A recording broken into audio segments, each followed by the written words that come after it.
The ocean is large and mysterious, and the fact that we know so little about it makes it especially creepy. Tonight we will be going over some horror stories involving just that. I hope you all enjoy them. If you do, please be sure to drop a like rating. It helps out the channel immensely. Subscribing if you are new is also very much appreciated, as I'm currently trying to reach 125,000 subscribers, and we're getting pretty close. Anyways, sit back, do whatever it is you do to relax, and as always, I hope you all have a great night. The Challenger Deep is the deepest point of our planet, 6.8 miles below the ground we walk on, and nearly completely desolate. A true marvel on the Earth, and a miraculous piece of geography. Up until recently, most scientists believed that the Challenger Deep was the deepest point of our Earth. Keyword, recently. I work for the NOAA, or National Oceanic and Atmospheric Administration, as a submersible pilot. I've been on countless dives and seen countless things. It's an amazing job, one that I can't imagine ever not taking. If there is one place to appreciate nature and life as we know it, it's the ocean. Yet, the vastness of the ocean is a horrifying concept. We are slow in the water, and in the parts of the ocean where you can't see anything below you, it is hard to shake the thought of some massive marine predator snatching you up in its jaws. Despite this, our research knows no bounds, and around a month ago, my team made a massive discovery. A shift in the tectonic plates showed us that, in the cracks of the Challenger Deep, there was something below it, an entirely unexplored and unknown region of our world. The team was ecstatic, and negotiations for a press release were immediately brought to our supervisor. Unfortunately, he decided not to go ahead with the news just yet. According to him, after talks with the heads of the NOAA, they wanted us to go on an expedition to see what was there, and then showcase our findings to the world. I wasn't pleased with this, but I knew that it would make a better headline in the news if we actually found stuff down there.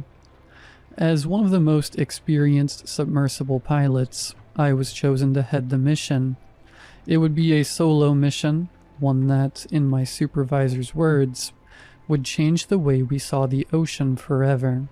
So, after a ton of preparations and warnings and papers, my submersible was hovering over the water, my legs pointed directly at the opening to this new, deeper subsection of Earth's crust. My submersible, named Apollo by me, was reinforced heavily, with intense fortifications and the best titanium money could buy. She was a beautiful thing, one that I could never see myself as worthy of piloting. Yet, with one swift motion, I was dropped into sea. I won't bore you with the details of the descent, as nothing out of the ordinary occurred. I saw numerous creatures, critters, and otherwise, but nothing there was something I hadn't seen before. Aside from a sperm whale swimming above me that made me nearly crap myself. After roughly 3 hours, I had finally hit the Challenger Deep. Admittedly, I was a little scared. Despite my numerous adventures into the bowels of deep blue, I had never actually been here at the bottom. It was empty. Not a speck of life besides maybe some bacteria. If loneliness could have a textbook definition, it would be this: dark, cold, and desolate. The fact anything could live down here whatsoever was unbelievable. Move forward. My intercom sprung to life, jolting me out of my complete awe. I had completely forgotten why I was here, trapped in the sheer complexity of the nothingness of this place. I complied, moving Apollo upwards a bit, and that's when I saw it, a massive gash in the seafloor, stretching for what could have been miles. It was wide, too, almost the entire width of a school bus. This wasn't what was shown in our scannings, with the gap being smaller and less wide. Whatever we had seen before, it had expanded. I reported this to my supervisor, who shared the same mild perturbance that I did. Maybe another shift occurred here recently. Maybe. His lackluster answer to my report did not inspire confidence. But I had to keep going. "I am about to enter the opening," I said with a very obvious amount of uncertainty in my voice. "Go ahead. Good luck, man," my supervisor responded. And with that, I entered the new deepest point of our Earth. The opening was normal in nature, with nothing but rock and earth surrounding my descent for the first 20 meters or so. However, after this, it all became dark again. There was no more wall, no more gash. I checked my sonar, and my mouth dropped to the floor in sheer amazement. I was inside a gigantic cave, nearly 1 mile on diameter. I was at a loss of words, my thoughts taking over where my mouth couldn't. My mind began to race, with intense ideas and fears and terrors unveiling themselves. What could be down here? Is it dangerous? Will I die? Etc. I reported my findings to my supervisor, who was, just like me, completely starstruck. "Are you sure that's what you see?" my supervisor sputtered out. "Yes." The submarine had been equipped with the latest technology, and one of those was a radar, just in case anything like a whale or other large creature happened to be approaching me. This radar never failed, but it hadn't sprung to life in hours due to the lack of anything big at this depth. Yet it was suddenly firing off. I moved to look at it, and to my both amazement and terror, 5 large blips were moving towards me. I tried to keep myself together, desperately breathing in and out in a pathetic attempt to keep myself from hyperventilating, but it wasn't working. Nothing of this size should be down at this depth. My mind began to picture beasts, monsters, and ravenous creatures coming to rip me apart. In my nervous state, I hadn't realized my supervisor had been trying to talk to me. After nearly tripping over myself, I clumsily reopened the line. "Why have you stopped? What is it?" my supervisor sternly, yet curiously asked. "There's 5 something moving towards me, sir. I have no idea what they are," I stammered out, my voice shaky and completely broken by the fear that gripped my throat. "Wait, are you serious? How big are they?" my supervisor asked. I checked the blips. They were 5 seconds from my position. They weren't massive, but they were still too big for this environment. A solid 7 to 9 feet in length. Roughly 8 feet. Just then, I felt a strong, hard, and intense hit come from the outside. Not like something was trying to break in, but rather like something had bumped into Apollo. I checked the 3D cameras, checking the side at which I felt the collision. I caught a glimpse of a tail, floating off into the darkness. It looked rigid and crustacean-like, shaped almost like an ace of spades. As I tried to make sense of it, another bump came from above. Whatever these things were, they were strong. Not strong enough to break through titanium, but strong enough to move the vessel a solid foot. I checked the cameras again, this time seeing a pair of legs. They looked like they came from some sort of insect, akin to the legs of a spider, but thicker and with barbs. Once again it floated into the darkness. Once again a hit came, this time targeting the pilot's chamber, scaring the piss out of me. I didn't need to check the cameras. The thing hit my window, and it didn't move from my view. I was completely stuck, entranced by what could only be described as a miracle of nature. a living fossil, floating in front of me, locking its round, pure black eyes with me, practically hypnotizing me to admire its sheer beauty, was a massive, yellowish tan, prehistoric creature, a Eurypterid, commonly known by paleontologists and biologists as a sea scorpion. I was dumbfounded. Sea scorpions had gone extinct over 250 million years ago, when the Great Dying happened, otherwise known as the Permian extinction event. Eurypterids were completely wiped out by this, so I was at a loss of words. No words could ever describe what I was feeling. I think it was admiring me back. It surely hadn't seen humans before.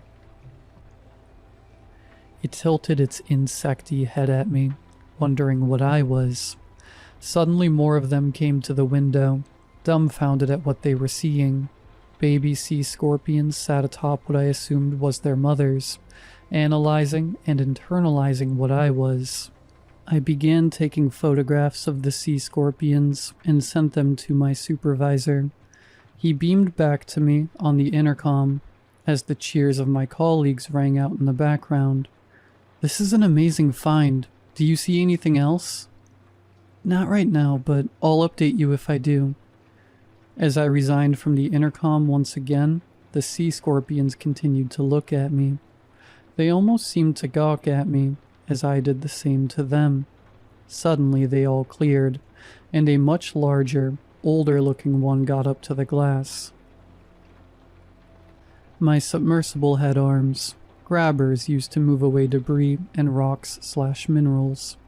It moved its shelled body to the arms, rubbing up against it, before lowering its head to show me a large parasite that had binded to it. I was confused as to what it was incentivizing, until finally I understood that it wanted me to remove the thing. The arms were not surgical, but fortunately, the parasite was big, meaning the arms could hopefully remove it. I knew it was risky, and if I accidentally killed it, I could be in massive trouble. However, somewhere deep within me, I knew it was desperate, so as carefully as I could, I maneuvered the arms to reach the critter. It was very much like piloting a claw machine, with every movement a stressor on my psyche. Finally, I had a good grip on the parasite, with the other arm holding the elder sea scorpion's head steady, and with one good tug, the little thing came right off. The sea scorpion jolted, shaking its head in what I could only assume was pain. Yet once the pain subsided, it looked happy, spinning in place with an upbeat pattern. It got back up to the window, and with a happy, almost animal-like bunt against Apollo, it descended back into the depths, with the rest of its family unit following it. With that experience over, I descended further, my mind straight and my heart beating with just a little more pride. I reported the encounter with my staff who, when shown photos, absolutely thrilled. Fortunately, my supervisor was happy with me and greenlighted the further descent. The sonar continued to prove my suspicion, with the cave proving to be a worthwhile endeavor for the entire NOAA. Eventually I reached the middle of the cave when the radar came back to life. Something was approaching the ship again, something absolutely gigantic. It must have been at least 60 feet in length. Now, I was someone who generally despised people who promoted the idea of Megalodon living in the trench. However, seeing the radar blip with a massive white dot, you can't blame me for being scared of whatever was approaching. I had already seen a literal living fossil, and I wasn't against the idea of a massive monster being down here anymore. However, my fears were calmed as I realized how slow it was moving. Hell, it might as well have been sitting still. I entered the intercom again to my supervisor, who told me to move towards it. Despite my fears, curiosity got the best of me, and I moved towards the blip. In the darkness, I couldn't see a damn thing, so I began to brace myself for a collision just in case. But I never reached it, not before it let out a deep, loud, and inundating shockwave of noise. It sounded like a whale's call, but significantly louder and with more bass. My head rung from the sound, my heart nearly exploding out of sheer terror and anxiety. Suddenly the lights came face to face with the source of the noise. Thinking back on it now, humans really are tiny in comparison to some things. We are the apex predator, but we definitely aren't the top dogs in some areas. Size is definitely one of them. In front of Apollo was a gigantic fish, bony and large. Its head looked like it was made exclusively from bone, armored and rigid. The rest of its figure slowly came into view, its large body unveiling itself to the light. Another living fossil, a large, healthy, and majestic fish. The behemoth paid me no mind, its gargantuan body regarding me with no more than what felt like a simple look. Of course, I began taking photos, and sent them to my supervisor. The intercom shot to life again, and the ovation of my peers could be heard once more. Eventually its large, scaly torso moved into the darkness, never to be seen again. I was given the green light to go further down, but I realized after 3 seconds of descent that I finally reached the bottom. It was different than the Challenger Deep. It was gray in color, with little to no sand on its surface. Jagged scars permeated from its surface, scattered across a variety of areas. What was interesting was that the bottom felt soft, almost like it was a cushion rather than rock. I began talking to my supervisor, discussing what the next move was. He wanted to explore the place further, to see if any other living fossils existed down here. I couldn't blame him. Everything we knew about the ocean and its inhabitants had been flipped on its head. It was amazing. As I began to move forward, something odd happened. The ground beneath me began to vibrate a bit. At first I attributed it to shifting plates, but then out of nowhere, the ground moved completely, nearly knocking over Apollo. Suddenly the radar blipped a dot out, but it wasn't a dot at all. The white blip I would have usually seen encompassed almost the entire radar circle, as if the entire area around me was a living organism. I then did a sonar scan, and saw what my mind had been trying to suppress ever since the radar did what it did. What could only be described as a leviathan was moving, and this movement was occurring right beneath me. What I had landed on wasn't ground. It was a living thing, and I had just woke it up. In my panic, I tried to turn on the intercom, but it wouldn't even go. The station I had been using to communicate with my team had been taken completely off the system, so I did the only thing left. Get the hell out. I began piloting the submersible out of Dodge, moving it as fast as it could go. Suddenly Apollo stopped completely. Her engine was on, but she wouldn't budge. I checked the sonar, and I wasn't stuck on anything. It simply wouldn't budge. The intercom then came on, and my supervisor's voice was replaced by a loud, yellowing and deep voice. "No, stay." I was completely frozen, my mind a jumble of fear, shock, and confusion. Was it talking to me? I slowly shot the intercom back on. "Who are you?" I stammered out, my voice a complete mess of sounds and obvious nervousness. The creature bellowed back, its voice calm yet commanding. "I am not a who. Even if I were, it does not matter." My mind began jumbling thoughts, many associated with how on earth this thing was speaking English, or for that matter, speaking at all. "Why are you here? How did you find this place? I responded truthfully. I am a marine explorer. A shift in Earth's sea crust opened up a hole beyond what we thought was the deepest point of Earth. I was tasked with going in. I couldn't see it, and thank God I couldn't. It probably would have given me a heart attack, but I could tell it was thinking of what to say. Are you here to harm or to heal? I was scared to answer, but I had helped that sea scorpion earlier. I thought that, if what I believed was my life being on the line, telling this deep sea monster I had helped it would be useful. Earlier, I encountered some Eurypterids. I helped this elder one with a parasite. It intook my words and responded back. Thank you. In the calming nature of its voice, I eased slightly, my mind gaining some clarity to ask it further questions. What is this place? I asked.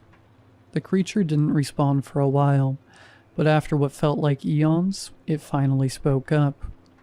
Many, many years ago, long before your species ever walked this planet, species of different eras managed to survive their respective calamities.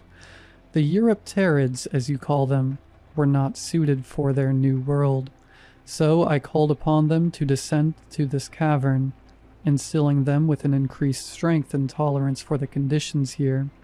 As time passed, more water-dwelling creatures came, and now they reside here. I am the guardian of this place, my purpose solely to defend and protect the nature here. I was at a loss of words. This thing, whatever it was inherently some sort of underwater deity. I couldn't even begin to wrap my head around the concept before it spoke through the intercom again. You shouldn't be here. I snapped out of my thoughts, and upon hearing this, I became more confused than ever. I guess it could understand what I was thinking, because it fired up the intercom again. You and your congregation are benevolent, but the rest of your kind is not. They pillage, loot, and destroy the ecosystem above. Many recent underwater creatures have come here, and they speak of you and your species' mayhem. I will seal this hole again, and you are not to ever return here. Do not tell any of your kind of my existence, and leave with the knowledge you have now, but no more. I understood. It was right, unfortunately.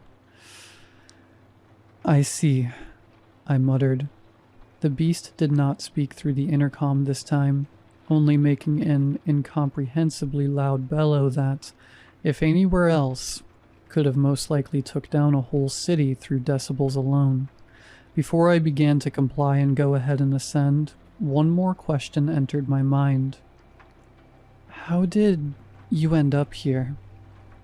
The intercom stayed silent for the longest time, before it echoed to life for the last time of my journey. Some secrets are best left secrets. A part of me was slightly annoyed at this, but I understood, and so I began my ascent.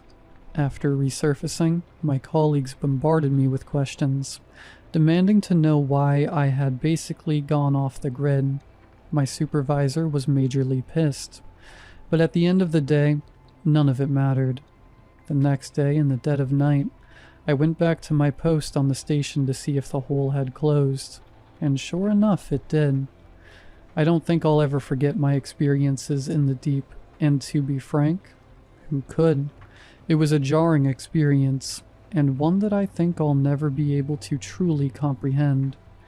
The media couldn't get it either, as the images of modern-day prehistoric monsters have swept through the internet like wildfire, with every site on the web talking about how interesting this truly is.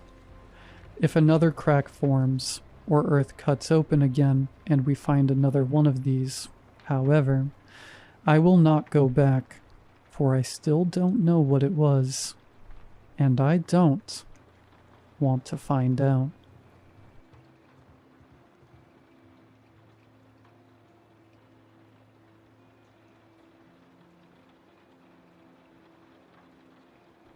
My wife Anna passed close to my son's 7th birthday. She was off visiting her family in Mexico and suddenly fell ill. About 72 hours from her showing the initial symptoms, we were told she'd passed away.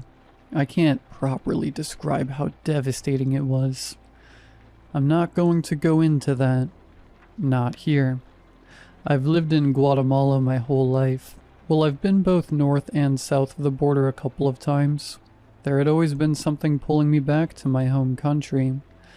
Anna and I had lived in Antigua ever since Gaspar was born, but we'd always talked about moving to the East Coast.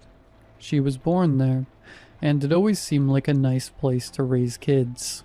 Now, we only had time to have one child, but I was going to give him the best life I could afford.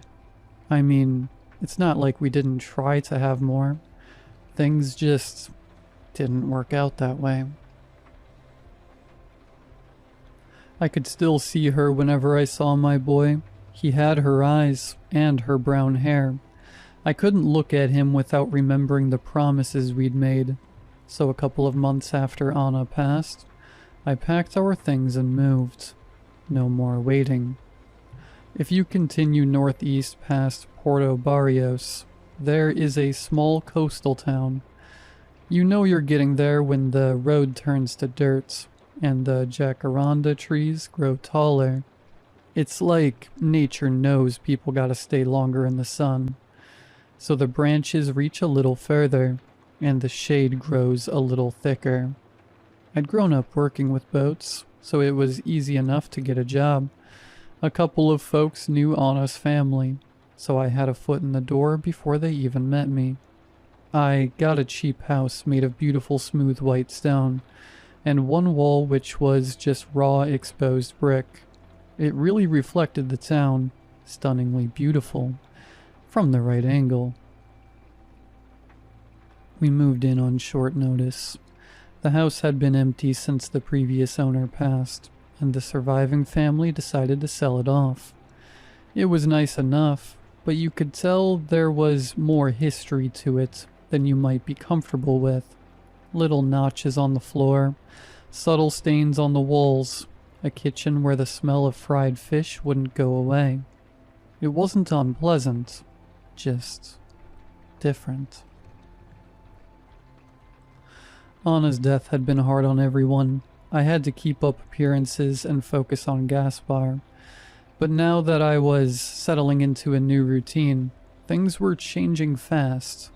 Gaspar was starting school, and getting to meet all new friends. I guess, in a way. I was supposed to do that too. It's silly worrying about whether your work colleagues are gonna like you or not, but it can make or break your social life. And at my age, what little social life you have is precious. As I got used to the new town, I spent a lot of time by the sea. Boats would come and go at all hours of the day. There was this one station by the pier open 24 hours a day where everyone was registered, meaning there was always some disinterested teenager sitting in the booth, waiting to sign a sheet of paper. I think the smell was the hardest to get used to.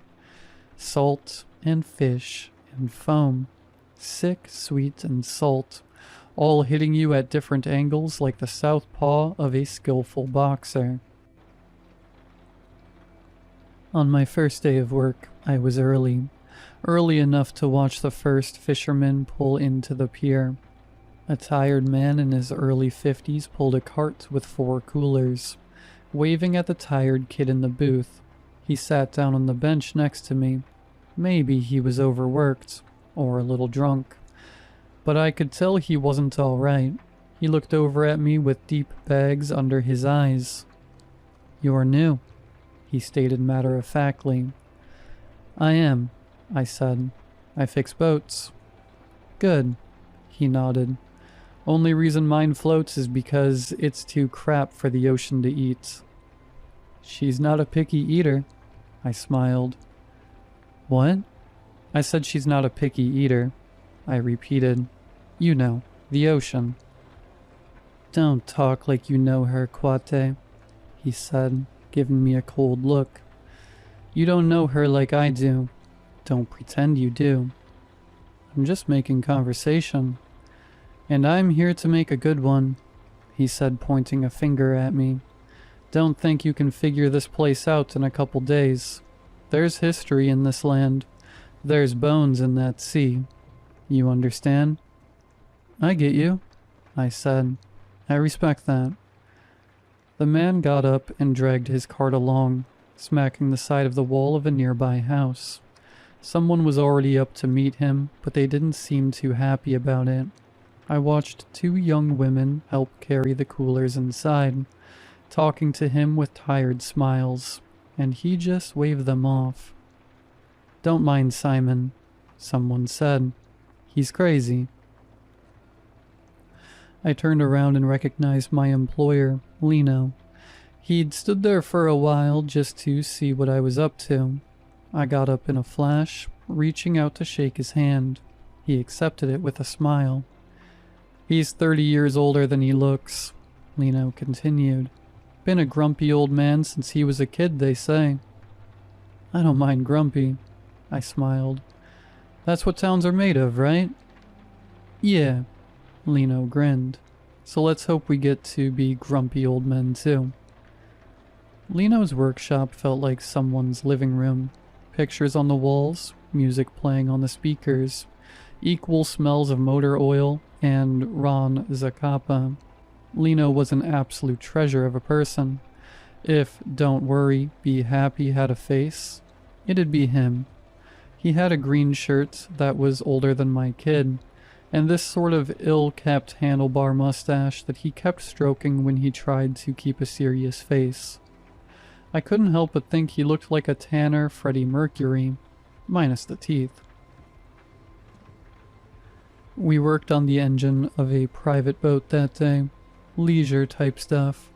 Not anything big and functional. Someone came in saying the engine kept stalling. Lino figured they'd been getting too close to shore and kept getting trash stuck in the propeller, but I convinced him to do a thorough check. We found some engine tearing that might lead to a complete breakdown in a couple more runs, so we fixed it. It was quick and cheap, and Lino charged next to nothing for it despite it costing us half a day to work through. You make people who can afford a boat like this happy, they don't ever go somewhere else, he said. It's not just making friends, it's good business.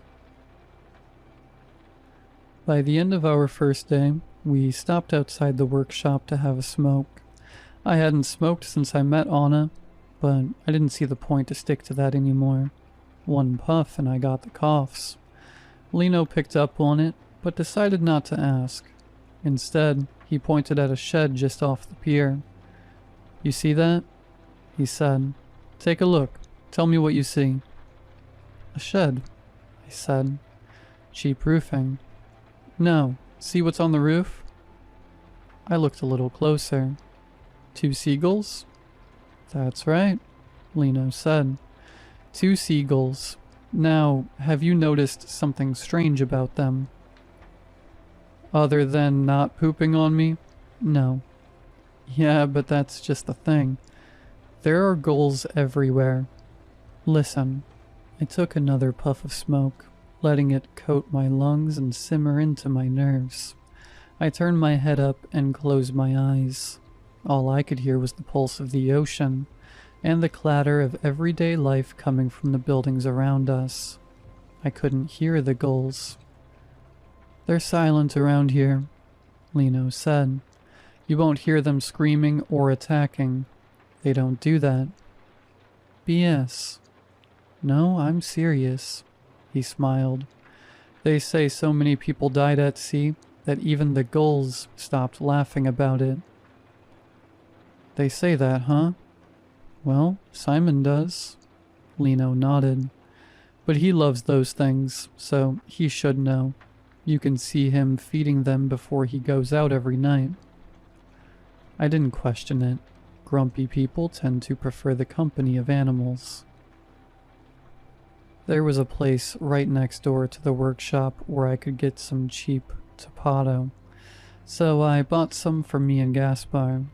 I took the long road back home, getting acquainted with the streets and those who lived there.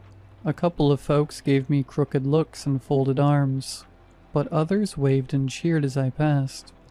It would take some time, but I could see them warming up to me.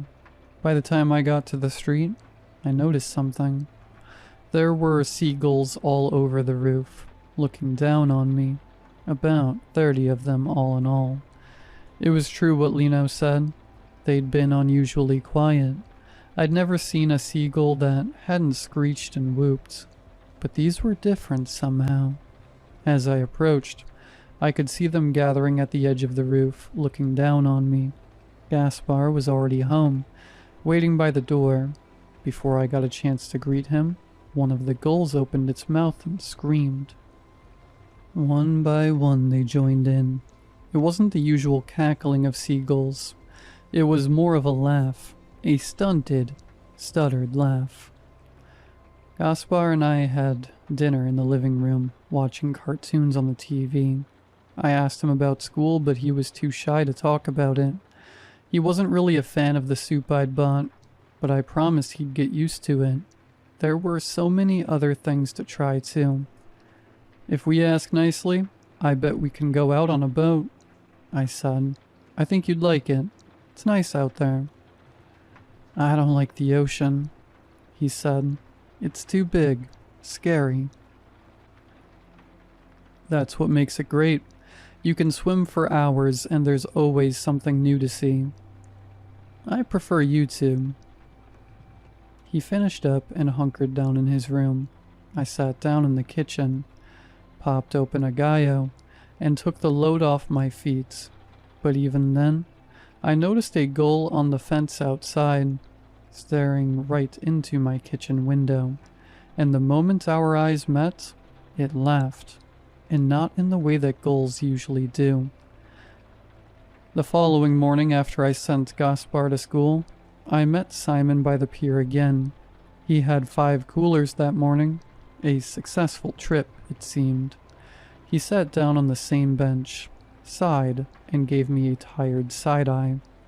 He didn't have much to say, so I decided to take the lead on this one. They say you know the gulls, I said. Is that true? You better believe it, he nodded. They're my children. So what does it mean when they laugh at you?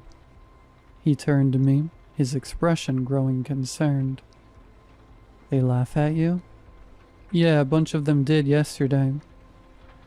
Means you got misery coming, Quate. They got you with the Recess del Mar.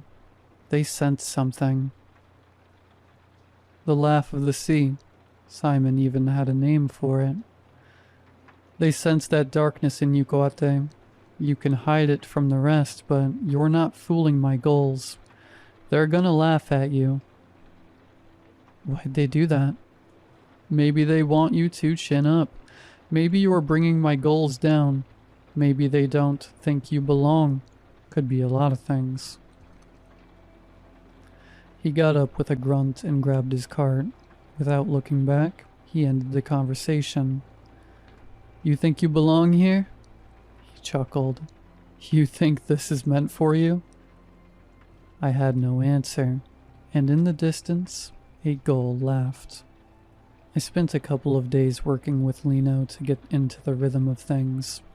Just like he'd said, the rich client came back with another boat. This one was more of a touch-up job rather than a pure fix. We just looked it over, cleaned it a bit, and called it a day. Took us just a couple of hours, and paid more than the last job 2 times over. We took some time working with the local fishermen. Quick fixes, mostly. Lino introduced me to half the town. I got told more names than I could count. One guy, son of another guy, cousin to a third guy. There was the dumb guy with the hot sister, the even dumber guy who married her.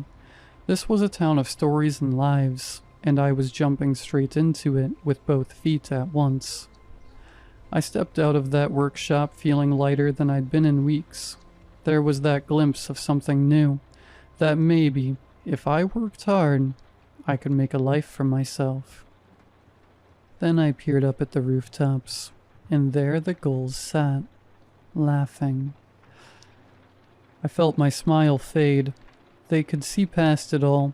They could see and laugh at my pain. It was there, hidden under a vain attempt at fitting in. "Don't let them get to you, compa," Lino said. "It's just birds." But it wasn't that easy. I'd hear them every morning as I went to work. I'd see them on the rooftops, looking down on me. They never laughed at anyone else. Not Simon, not Lino, not the dumb guy with the hot sister. No one, just me. The risa del mar, the laugh of the sea. Maybe Misery didn't love company. Maybe she just lives by the coast. Sometimes the gulls would get louder. Sometimes the gulls would get louder. Whenever I stubbed a toe or stalled an engine, they'd laugh even harder. I would be so prepared to hear them that I'd get distracted, which would just cause more misfortune. I once tried bribing them, putting out a bowl of cooked, unsalted rice. They wouldn't touch it. They just circled it, picked at it, and laughed. I'd never seen a bird reject a free meal. One night as I went to bed, I thought about the people that used to live in that house. They'd slept in that room too, coloring it with their little dreams and hopes. I could almost see myself in 30 years, just like they did, laying in that same room, dreaming the same dreams. But in those moments, the space next to me felt colder than ever. I missed Anna with every breath of every day, but in those cold hours of the night, it just hurt a little more. And in those moments of weakness, where a tear might chase its way down my eyes, I'd hear the gulls outside laughing. "Please stop," I'd whisper into my pillow. "Please stop laughing." That just made them laugh harder, louder. "I've done you nothing. Please." But they didn't stop. They'd laugh all night, hoping to wound me for just a little longer. Lino had a slightly different view of things. He and the other locals stuck to this one saying that would slip out every now and then. "El que mucho se asante pronto deja de hacer falta," or "he who is often absent stops being missed." You have to put yourself out there if you want to be part of things. So instead of wallowing in self-pity, I was gonna have to put myself on the line. Now, Lino never once asked me about Anna and our lives together. He'd heard a little about it, and he knew better than to ask. So instead, he just did his best to bring me along. Fishing trips with some of his cousins, late nights at the bars watching sports and drinking rum. Gaspar would stay at a friend's house. He was quicker to pick up friends than me, I figured. Lino would introduce me to single women my age, but back off when he realized I wasn't ready. But with every step forward, there'd be that long walk home at night, and every single time, there'd be a gull, laughing its heart out, reminding me that at the end of it all, that room would be as dark as ever, as cold as ever, dead. There was one morning when I hadn't slept that well. As I ran into Simon, the gulls were at full force, circling me, laughing from up high. I snapped at Simon as he came by, pulling his carts. Just 3 coolers that morning. "What do I gotta do?" I asked. "How long are they gonna laugh at me?" "You getting mad at the birds, Guate?" Simon had the same laugh as the gulls. Maybe they got it from him. "I'm serious," I said. "This is ridiculous." "You blame the mirror for making you ugly, too?"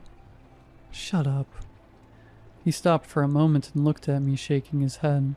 "You know the last one the gulls laughed at?" he asked. "Same woman that lived in that house of yours, not long before she died." "You trying to scare me?" "Ask anyone. he continued. Right before she died, they were all over her. And her husband? Who knows? He never left the house. You'd forget he even lived there. So what are you trying to say? That I'm about to die? Simon rolled his eyes and grabbed his cart. I'm telling you to stop being weak, he snapped back. Have a drink, cut your hair, kiss a woman. He flicked a couple of coins at me as he wandered off, still laughing, just like the gulls. That day turned out awful, just awful. I broke an expensive spare part and cut my palm on a sharp knife. When Lino came over to help, I turned him away. I didn't even think about it. Even though my ears couldn't hear them, my heart echoed with the shrieking laughter of the gulls. The Risa del Mar. When I sat down to clear my head, Lino joined me, giving me some time to calm down. You know the people who lived in that house before me? I asked. Lady de Leon? He asked. Yeah, I remember her. Simon says the gulls laughed at her before she died. Yeah, I remember, he said. Can't say it was a big surprise. She was ancient, but we miss her. What about her husband? Lino raised an eyebrow at that.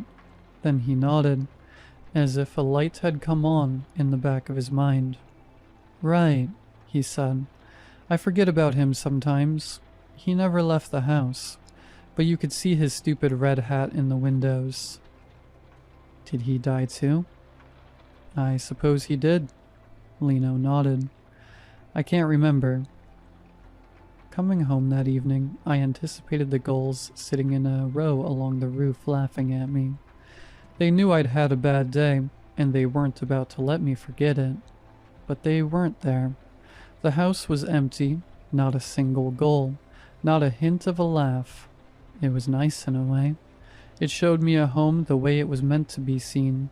I wouldn't dread going to sleep that night, but I still felt like something was off. For all the unease those birds brought me, there was something stranger about them suddenly going away. Had I done something wrong? Gaspar? I called out. I'm making shrimp. You want coconut rice or the usual? There was no response. I walked out into the hallway looking around. He wasn't in the living room, not in the backyard either. By the time I dug through his room, I could feel my pulse rising. He wasn't hiding. He wasn't coming out. I called out and there was no response. Gaspar? I kept calling, but he wasn't out back or out front. He wasn't coming down the road. I expected his voice, but got only echoes of mine. He should have been home by now, and the seagulls were gone. I called his school, but he wasn't there. I asked for the name of his friend, so I could see if he stayed with them for dinner, but I got an unusual response. What friend? Turns out, Gaspar had been having trouble in school. He had trouble relating to the other kids, and they had trouble fitting him into groups. He wouldn't get into fights, but he would blend into the background. They'd forget he was even there. I called every kid in his class, asking if they'd seen my boy. Most of them didn't know his name. No one had seen anything. He just put on his backpack and wandered off, like every other day. Or so they thought. They couldn't remember for sure. Finally, I turned to Lino. I asked him to reach out to everyone he knew. My boy is missing, I stuttered. You must help me. I must find him. You have a kid? He asked. Of course, he's Gaspar, my boy. You never talk about him, Lino said. I'm sorry, I didn't realize. I have a son, I emphasized. I'll make some calls. What does he look like? I looked at one of the pictures on the wall. Gaspar, Anna, and me. It was blurry, sun-bleached. Brown hair, I said. He has brown hair. What else? I didn't have an answer. For some reason, I couldn't think of anything. Not his eyes, not his smile. I could barely even imagine his voice. I hung up on Lino and looked out the window. A single gull sat on the fence outside, its head cocked to the side. They weren't laughing anymore. If anything, it seemed concerned. I drove around town asking anyone and everyone if they'd seen him. A boy walking around with a backpack, looking lost or scared. No one had seen him, heard him, nothing. Finally, I drove by this run-down little one-story house, its walls patched with driftwood planks and sheet metal. It was impossible not to recognize the man swaying back and forth in a hammock on the porch. Simon, listening to his radio. I stopped. I wanted to ask him if he'd seen my boy, but I knew the answer already. Instead, I got out of my car and called out to him. "Did you ask them to do this?" I yelled. "Is this you?" "Is this what?" He yelled back. "What do you want?" "You don't like me, so now the gulls don't like me, and now my boy is gone." Simon rolled out of his hammock and turned off the radio. He gave me a curious look, not angry, concerned, like the gulls. "He didn't come home. I can't find him," I continued. "I don't know what to do. I don't know what to do, Simon." "They laugh at pain, Kwate," he said. "Pain is for those who are still there. Those who are gone don't suffer anymore." "Stop it with the riddles," I snapped. "I'll make you swallow your teeth. Just tell me what they did to my boy." Simone picked something up from the side of his hammock and walked over to me. Still not angry, he looked up at the sky. "I don't think they were laughing, Kwate," he said. "I think they were trying to warn you." "That's not what you said. You said they laugh at my pain." "Two things can be true, you know. They're birds. They're not complicated. But you know what I think?" He took a swig from a bottle and pointed eastward. A long line of gulls could be seen in the distance, circling something. "Maybe they're waiting for you," he said. "Pay attention. Listen." I got back in my car, trying to see the gulls. It was a weird angle, but I could hang my head out the window if necessary. Simone knocked on my window. "No," he said. "They're going out to sea." He opened the car door and held out a hand. "We'll take my boat." Simone's boat was in desperate need of a touch-up. He'd been stubborn about getting it fixed, but I could hear the engine struggling the moment it puttered away from the pier. We were heading east, where the gulls still circled. I had a moment of doubt. I'd been projecting my insecurities on these birds for weeks at this point. What if I was still doing it? But no, that wasn't it. Despite it all, I could tell Simone had his heart in the right place. When it hits the fan, you don't want the person who tells you everything is gonna be okay. You want the one who spits on the problem and says, "Let's get this done." The sun was setting, slowly but surely.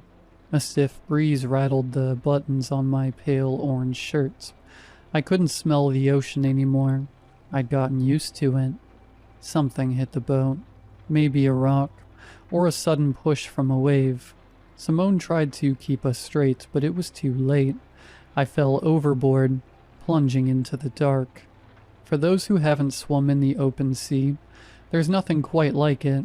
An eternal mix of emerald blue in every direction, turning into a shimmering orange as the sun sets. In the distance, you might see a few spots swimming about, only to realize they're fish the size of your hand. But down there, it all looks small, even you. And don't look down. At the best of times, you see the immense darkness, sucking you down, and in the worst of cases, you see something coming up. I forced my head above the surface. The sun had already set. A mild fog was settling over the ocean surface. I couldn't see anything. Left, right, it was all just water. Waves pushing me in every direction, grabbing a hold of me. I could feel a chill reaching up to spill the warmth in my chest. My toes were already tingling. As I kicked, one of my shoes came off, tumbling downward like a slow leaf in the wind, rocked by invisible currents. I called out to Simone, but I could barely hear my voice over the waves.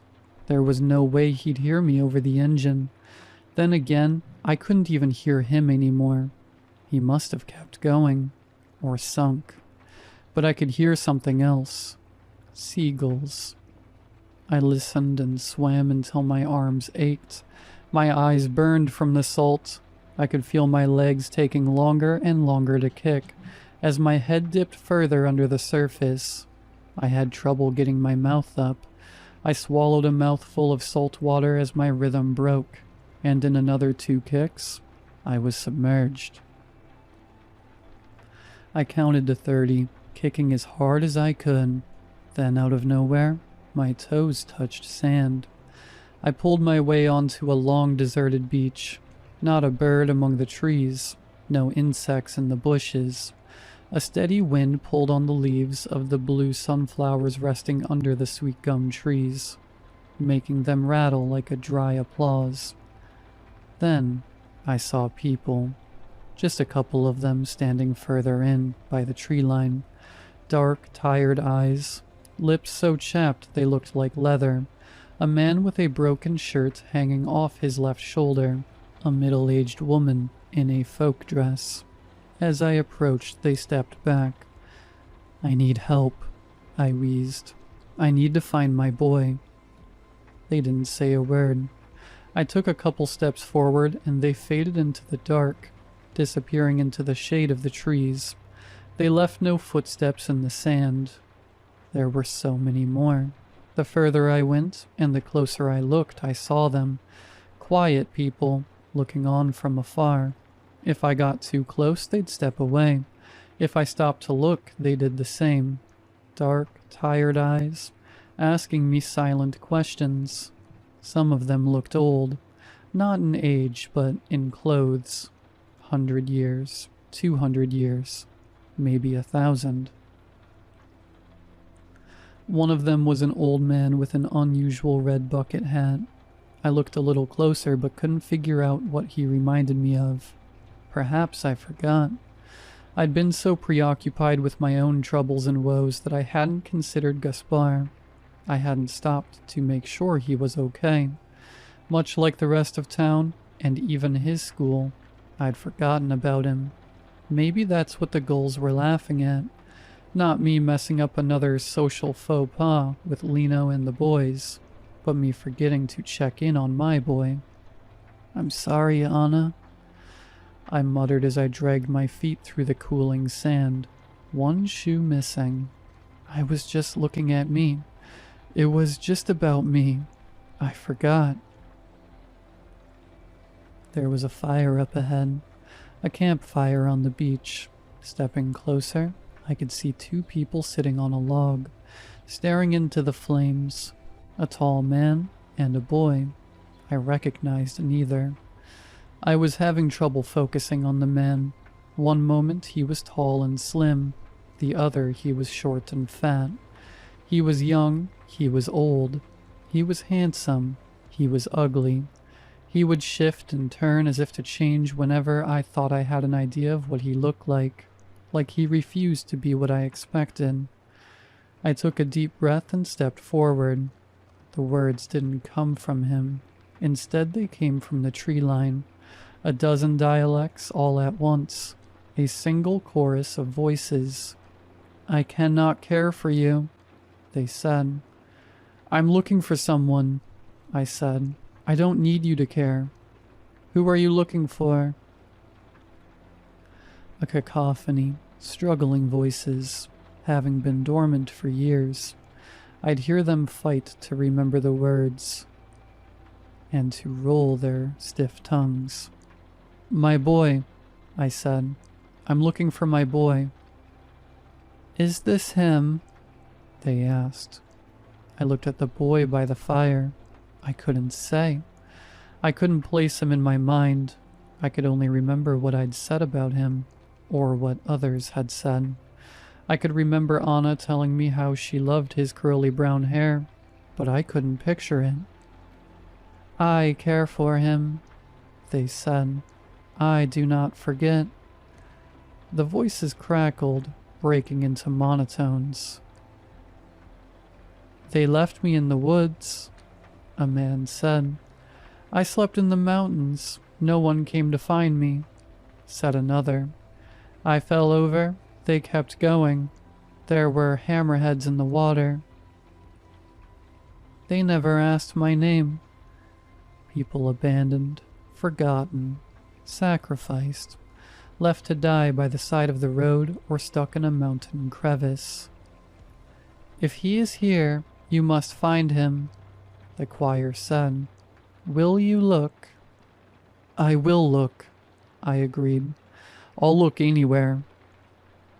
"You may have to stay for long," they said, "until perhaps you are forgotten too."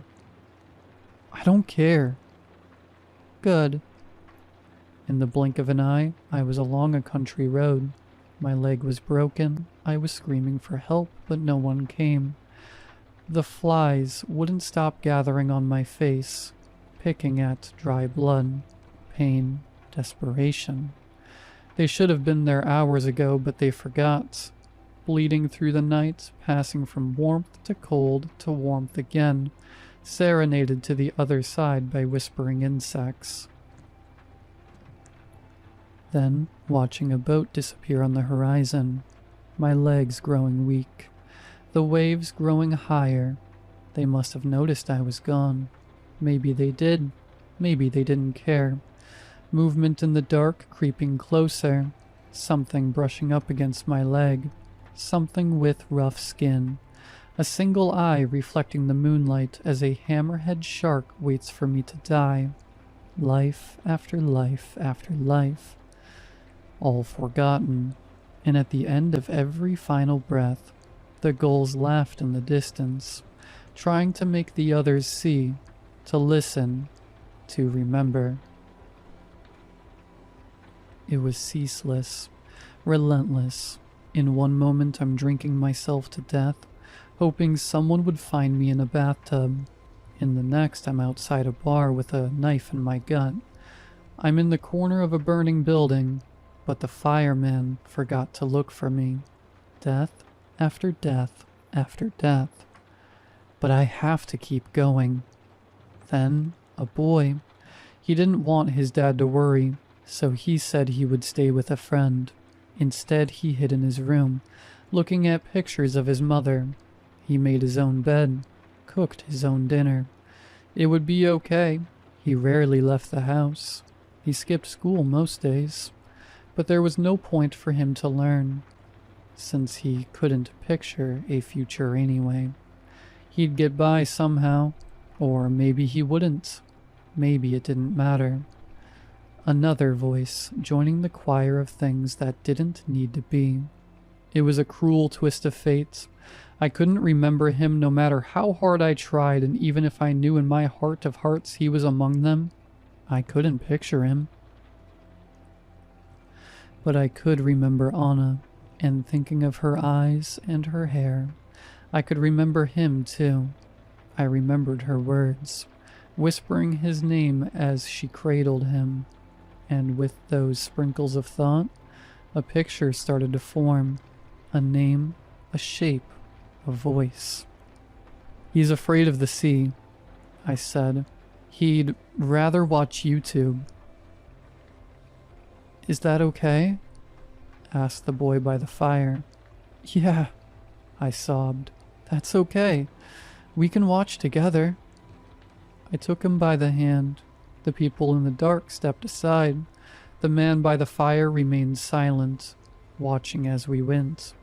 And in the distance the gulls laughed, not out of menace or spite, but out of relief.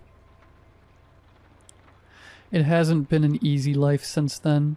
Both Gaspar and I had healing to do. We had to start talking openly about Anna and the life we would expect without her. It was painful, but necessary. We talked about where we'd celebrate the holidays, where we'd go on holiday, and instead of presuming or hoping, we talked about it, and we made plans. Maybe he'd have a new mother someday.